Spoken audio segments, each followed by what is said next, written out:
मरी रोड एहतजाज की जद में आ गया। मरी रोड और गिरदोनवा में एहतजाज और रैलियां जारी हैं, जिसकी वजह से ट्रैफिक का निज़ाम दरहम बरहम हो गया।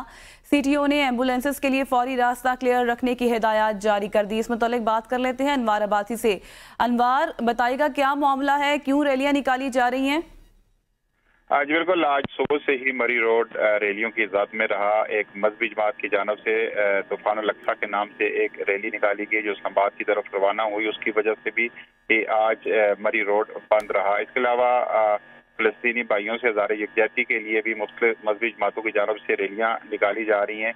इसी बिना पर आज सीटीओ रावलपिंडी तैमूर खान की हिदायत पर एम्बुलेंसेस के लिए फौरी रास्ता क्लियर करने की हदायत की गई है और इकदाम भी किए गए। इंचार्ज सर्कल मरी रोड न्यू टाउन सर्कल की निगरानी में 4 इजाफी जो सीनियर वार्डन भी 23 वार्डन ट्रैफिक का बहाव यकीनी बनाने के लिए इस वक्त यहाँ पर मौजूद हैं। इसके अलावा रैलियों की गुजरगाहों के मकाम पर शहरियों की सहूलत के पेश नजर आर्जी तौर पर डाइवर्शन भी लगाई गई हैं और तमाम मुतबादल रास्तों पर ट्रैफिक के रवानी के लिए इजाफी एहलकारों को भी तैनात किया गया है। सीटीओ रावलपिंडी ने शहरियों से अपील की है कि वो मरी रोड पर अगर सफर करना चाहते हैं तो 10 से 15 मिनट का इजाफी वक्त रखें, चूंकि मरी रोड जो रैलियों की वजह से काफी देर ट्रैफिक बंद हो सकती है। चूंकि रावलपिंडी ट्रैफिक पुलिस तो इसके लिए इकदाम कर रही है।